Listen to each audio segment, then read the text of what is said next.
Today on October 10th, the U.S. national soccer team failed to qualify for the World Cup. We lost 2-1 to Trinidad and Tobago. And I want to talk to everybody for 1 second, and I mean everybody, okay? I want to talk to the country, I want to talk to the U.S. fan base, and I want to talk to ESPN and Fox Sports. Everybody's going to be pointing the finger right now. Everyone's going to say, hey, it was Bruce Arena. It was Jurgen Klinsmann. Everyone's going to blame everybody. Oh, Pulisic is the only good player on the team. And I want to give everybody a quick dose of reality of the culmination of what ended up happening tonight. And why not only did we lose, but why we don't deserve to even go to the World Cup. And think about that. We've gone to the World Cup 32 straight years. I'm 35 years old. All my life, all I know is U.S. soccer in the World Cup. I grew up playing soccer in this country. I watched the 1994 team when we had the World Cup here in the United States. That's what inspired me to get into, global soccer and take it to a whole nother level besides playing soccer at AYSO and club soccer and all that. Okay? And I grew up in a great environment where it wasn't just the parents. At our school, the school would go to the games and everything. Soccer is the most popular sport in the world. And we have NFL, we have NBA, and everybody goes nuts for that. And on the local scene, in some places in this country, soccer is amazing. But something has happened to where we don't give soccer the attention it deserves. And I'm looking at you, ESPN, and I'm looking at you, Fox Sports. This is why we don't deserve to be in the cup. This is why we lost today. It's not just the men that are on the field. It's not just the coaches that we throw out there, the Klinsmanns and Bruce Arenas of the world. And Gulati as well, the president of U.S. Soccer Federation. As much as I think Bruce Arena has to step down, Gulati has to step down, and we need to blow the whole program up. But it's not just blowing the whole program up, all right? We need to really look at how we are broadcasting soccer in our country. It is the most popular sport in the world, okay? In the entire world. The NFL's big, and I love football. Believe me, I can go into a whole take about football, American football. But I love soccer too. And I just don't understand, what is it going to take for Fox Sports 1 and ESPN to really understand how to broadcast soccer to Americans? Because that's why we don't deserve to go to the World Cup.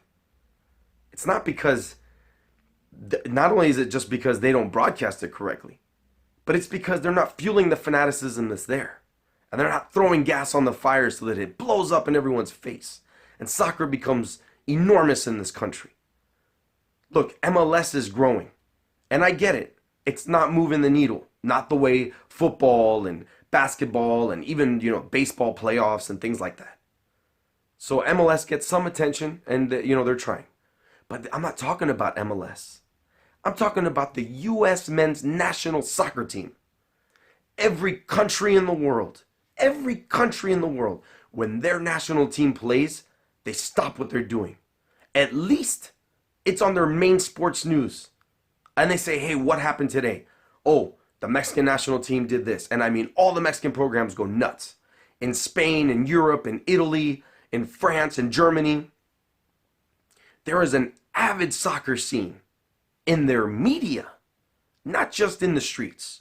Here it's just in the streets. It's people like me. I've been a U.S. soccer fan my entire life. And what happened tonight is unacceptable on so many levels. We are in the CONCACAF region. It is a walkthrough to get to the World Cup. It is a hand down. And we can't even capitalize on that. And you know why Panama made it? You know why Honduras made it? You know why Costa Rica made it? Because not only are their players getting better in the MLS. We have players in the MLS. So it's not just because their players are getting better playing in the MLS and the Mexican leagues and the leagues on this side of the world and in South America, and a few of their elite players make it to the European leagues. It's not just that. It's because those players know that they have an entire country behind them. And our players know that we have some dedicated fans. but they don't feel that energy of the entire country is watching them. Give them that extra burst. They were tired tonight. They could have tied Trinidad and Tobago, but they needed extra burst, an extra boost of energy. And that comes with home field advantage. That comes with feeding off of your fans and everybody you know is watching at home. Our guys know that our country is completely ignoring them. Today, I listened ad nauseum about Jerry Jones, about players kneeling in the national anthem. They talked about that on ESPN radio all day. Fox Sports Radio all day. And they talked about the Dodgers because I'm in LA. They talked about the Dodgers, so I get that. But all we heard about was kneeling on a Tuesday. Not once did they mention that today was World Cup qualifying elimination day for the world. And the U.S. wasn't even a shoo-in to get in. This should have been news today. This should have been talked about. I should have heard Stephen A. Smith on the radio, not just mad about Jerry Jones, which he deserved to be, and I heard his take today, and it was great. But he should have also been talking about it's World Cup soccer, y'all. We need to get our main broadcasters tuned in on what's going on here. Because while everyone's talking about patriotism and things like that, and other subjects that are dividing us, this is a team that everybody should be able to get behind. We should care when the U.S. men's national soccer team takes the field, even if it's against Guatemala. How many of you know that Jurgen Klinsmann lost the game to Guatemala? Maybe some of you just heard that for the first time. And he should have been fired after that game. But that's the kind of passion that we need in our media and everybody. Pay attention to what's going on to our U.S. men's national soccer team. It can bring us all together because there's no disputing anything. We are all on the same side here. We can criticize how we can get better, but that's different because we're all in the spirit of making the team better, and that's how it'll get better. But we don't even talk about this team. So we're not inspiring the youth of our country to join, to be a part of this, to join the world's most popular sport. Our arrogance is the reason why we have not gotten there. And ESPN and Fox News learn how to broadcast soccer. It's not that hard. It's just not that hard. Get passionate Americans who care about the game to comment on it. Don't give me World Cup coverage and give me some Irishmen or some Englishmen that are going to be talking about the pitch when nobody in the United States calls a soccer field the pitch. I don't want to hear it. I don't want to hear European accents commenting to me about American soccer. And I'm not being in any way, that's not in any way disrespectful. You know what? When I watch soccer in Spanish, I love the passion that those guys bring. I happen to be bilingual, understand what they're saying. We need to bring that same passion, and we can get somebody to commentate U.S. soccer in English with some passion. Someone who cares. Doesn't have to be, just don't get me a European is all I'm saying. I don't need the Irish and the English with their accents, which I'm not making fun of in any way. It's just that's not how Americans sound. You're not going to feed and you're not going to sell exciting soccer like that. It's really that simple. Just give me passionate commentators that speak to us in our language, in our form of English. That's not too much to ask for.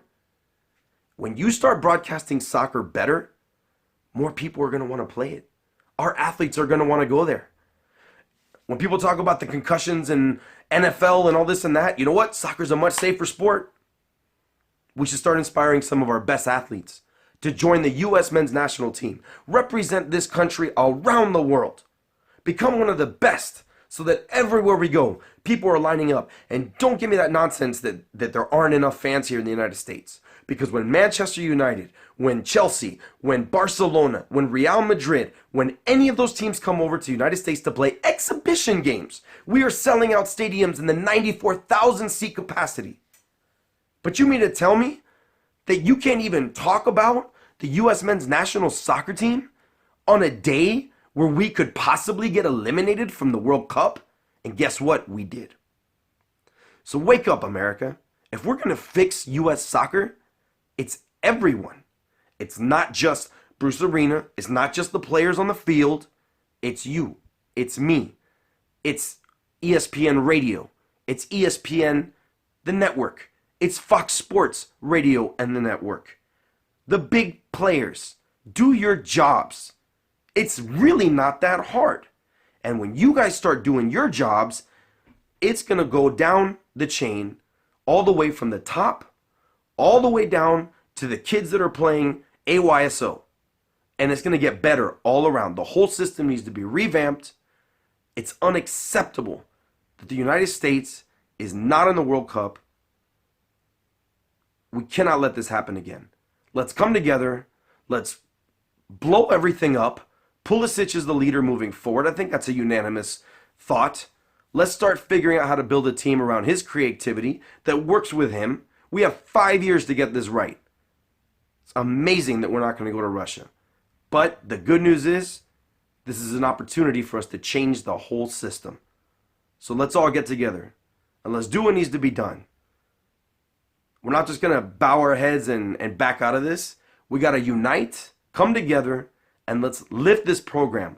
Broadcasters, sports networks, coaches, the Soccer Federation, everybody.